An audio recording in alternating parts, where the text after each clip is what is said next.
అందరికీ నమస్కారం. నా పేరు భరద్వాజ్, అడ్వకేట్, బ్యాంకింగ్ కన్సల్టెంట్. ఇప్పుడు క్రెడిట్ రిపోర్ట్ అంటే సిబిల్ రిపోర్ట్‌లో ఉండే సమస్యలలో ఒక సమస్య అనేది మిస్ మ్యాచ్డ్ అకౌంట్.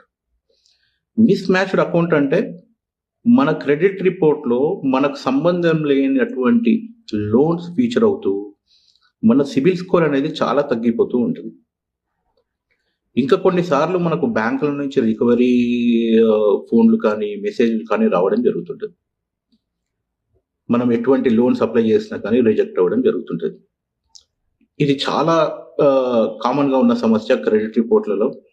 ఒక వ్యక్తి మాకు ఫోన్ చేసి, "సార్ మాకు నా అకౌంట్‌లో నా సిబిల్ రిపోర్ట్‌లో ఒక 7, 8 అకౌంట్‌లు నావి కావు. కానీ అవి నా రిపోర్ట్‌లో కనపడుతున్నాయి. నా సిబిల్ స్కోర్ చాలా తగ్గిపోతుంది" అనే ఒక సమస్యతోటొస్తాడు. దాన్నే మేము టెక్నికల్‌గా మిస్ మ్యాచ్ అకౌంట్స్‌గా డీల్ చేస్తాం. మరి ఈ మిస్ మ్యాచ్ అకౌంట్స్ ఏర్పడడానికి ముఖ్య కారణం ఏందంటే, ఈ కొత్త సిమ్ కార్డ్ అనేది మనం తీసుకునేటప్పుడు కొద్దిగా అజాగ్రత్తగా ఉండం. మీకు తెలుసు మన ఒక సిబిల్ రిపోర్ట్‌లో కనపడే డాటా మొత్తం కూడా ఒక వ్యక్తి లోన్‌కి అప్లై చేసినప్పుడు కానీ, మరి ఫైనాన్షియల్ సంస్థలతో డీలింగ్ ఉన్నప్పుడు గానీ, మనం ఎటువంటి డాటా ఇస్తాం? ఒకటి పాన్ కార్డు, ఒకటి మొబైల్ నంబర్, ఇంకోటి ఈమెయిల్ ఐడీ.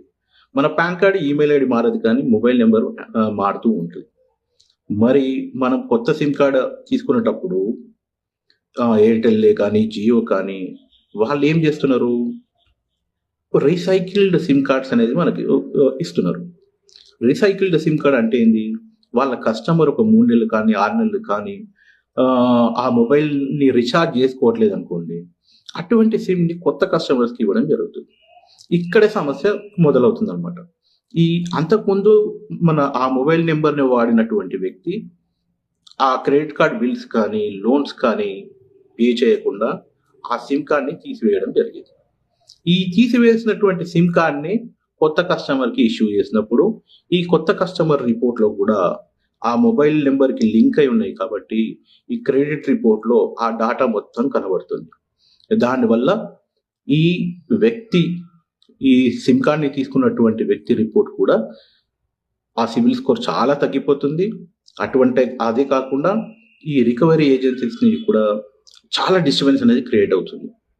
సో, ఈ ఇష్యూని ఏ విధంగా మనం అడ్రెస్ చేసుకోవాలా? ఈ సిమ్ కార్డ్ తీసుకునేటప్పుడు ఎటువంటి జాగ్రత్తలు తీసుకోవాలనేది